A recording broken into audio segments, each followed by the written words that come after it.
America రక్షణ చరిత్రలో ఈ బుధవారం ఒక చీకటి రోజుగా మిగిలిపోయింది. అగ్రరాజ్యం ఇరాన్తో యుద్ధం చేస్తోందని అందరూ అనుకుంటున్నారు. కానీ అసలు యుద్ధం వాషింగ్టన్లోని వైట్ హౌస్ మరియు పెంటగాన్ మధ్య జరుగుతోంది. తన మాట వినలేదని సాక్షాత్తు నావికాదళ కార్యదర్శి జాన్ సి ఫెలాన్ పై గుర్రుగా ఉంటే, అసలు నీ మాట వినేదేంట్రా అంటూ రాజీనామా చేసేశాడు ఆ కీలక అధికారి. ఒక యుద్ధం నడుస్తున్నప్పుడు సెక్రటరీ స్థాయి వ్యక్తి తప్పుకోవడం అంటే అది రాజీనామా కాదు, ట్రంప్ వ్యూహంపై జరిగిన అతిపెద్ద తిరుగుబాటు. అసలు లోపల ఏం జరిగింది? ట్రంప్ మీద పెంటగాన్ జనరల్స్ ఎందుకు రగిలిపోతున్నారు?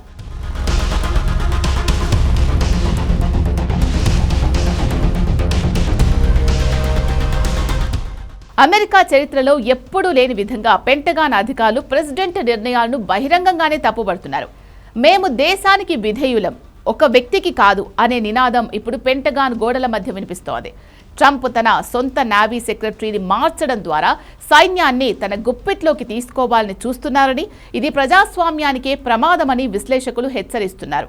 అంతర్జాతీయ మీడియా వర్గాల సమాచారం ప్రకారం రాజీనామాకు ముందు ట్రంప్ మరియు ఫెలాన్ మధ్య 45 నిమిషాల పాటు తీవ్రమైన వాగ్వాదం జరిగింది. హర్ముజ్ జలసంధిలో ఇరాన్ నావికా దిగ్బంధనాన్ని తొలగించడానికి ట్రంప్ డైరెక్ట్ అటాక్ ఆర్డర్ ఇచ్చారు. దానికి ఫెలాన్ అడ్డు చెప్పారు. మిస్టర్ ప్రెసిడెంట్, మీరు పంపుతున్నది నౌకలను కాదు, 5,000 మంది సైనికుల శవపేటికలను అని ఫెలాన్ గర్జించారు. ఇరాన్ దగ్గరున్న మందు పాత్రలు మన నౌకలను నాశనం చేస్తాయని టెక్నికల్ రిపోర్ట్స్ చూపించారు. కానీ ట్రంప్ వినలేదు. అక్కడే ఫెలాన్ తన రాజీనామా లేఖను టేబుల్ మీద విసిరేసి బయటకొచ్చారు. కేవలం యుద్ధం గురించే కాదు, నౌకాదళ బడ్జెట్ మరియు ప్రాముఖ్యత విషయంలో ట్రంప్ తీసుకున్న నిర్ణయాలపై ఫెలాన్ అసహనంతో ఉన్నారు. ఫెలాన్ దృష్టిలో నేవీ అనేది ఒక బాధ్యత, కానీ ట్రంప్ దృష్టిలో అది ఒక షో. అమెరికా యుద్ధ నౌకల కంటే ఇరాన్ వేసే మందు పాత్రలు శక్తివంతమైనవని ఫెలాన్ చేసిన హెచ్చరికలను ట్రంప్ పిరికితనం అని ఈసడించుకున్నారు. తన ఆత్మగౌరవాన్ని, తన సైనికుల ప్రాణాలను పణంగా పెట్టలేక ఫెలాన్ వైదొలిగారు. ఫెలాన్ తప్పుకున్న వార్త తెలియగానే పెంటగాన్లోని టాప్ బ్రాస్ అంతా షాక్ అయ్యారు. సైన్యం అంటే కేవలం తుపాకులు పేల్చడం కాదు, వ్యూహం. కానీ ట్రంప్ కేవలం తన ఇమేజ్ కోసం, ఇజ్రాయెల్ మెప్పు కోసం సైన్యాన్ని బలి పశువును చేస్తున్నారని అధికారులు రగిలిపోతున్నారు.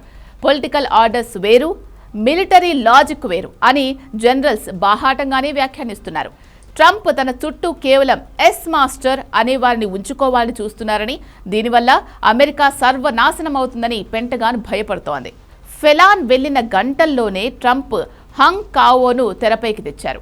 హంగ్ కావో ఒక మాజీ సైనికుడే కావచ్చు, కానీ ఆయన ఇప్పుడు ట్రంప్కు అత్యంత నమ్మకస్తుడు. పెంటగాన్లోని సీనియర్ల అనుభవాన్ని పక్కన పెట్టి కేవలం ట్రంప్ ఆర్డర్లను తూచా తప్పకుండా అమలు చేసే మిలిటరీ రోబోలా హంగ్ కావోను ప్రాజెక్ట్ చేస్తున్నారు. హంగ్ కావో రాకతో ఇప్పుడు నేవీలో ఉన్న రూల్స్ అన్నీ మారిపోతున్నాయి. ఇరాన్ మీద ఆల్ అవుట్ వార్కు అమెరికా నేవీని సిద్ధం చేయడమే హంగ్ కావోకు ట్రంప్ ఇచ్చిన అసలు టాస్క్. హంగ్ కావో కేవలం తాత్కాలిక సెక్రటరీ మాత్రమే కాదు, ఆయన ట్రంప్ ఆలోచనలకు రూపం కావడం తలనొప్పిగా మారింది. పెంటగాన్లో ఉన్న సీనియర్ జనరల్స్ అందరూ ప్రోటోకాల్ మరియు లాజిక్ మాట్లాడుతుంటే హంగ్ కావో మాత్రం యాక్షన్ అంటారు. అంటే యుద్ధ రంగంలో అనుభవం కంటే తన మీద నమ్మకం ఉన్న వారికే ట్రంప్ పట్టం కడుతున్నారని అర్థం.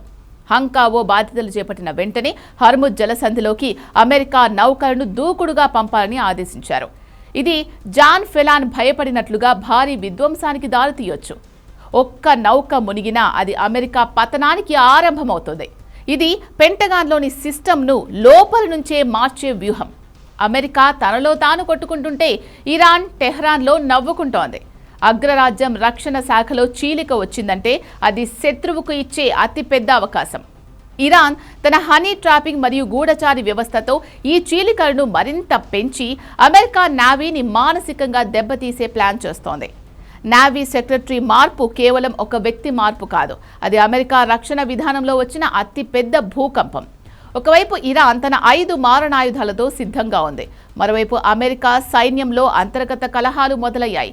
సైన్యం మాట వినని దేశం ఏనాడు బాగుపడలేదని చరిత్ర చెబుతోంది.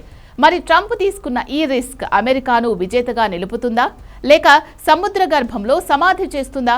హంగ్ కావో నేతృత్వంలో అమెరికా నౌకలు ఇరాన్ మందు పాత్రలను ఎలా తట్టుకుంటాయి చూడాలి.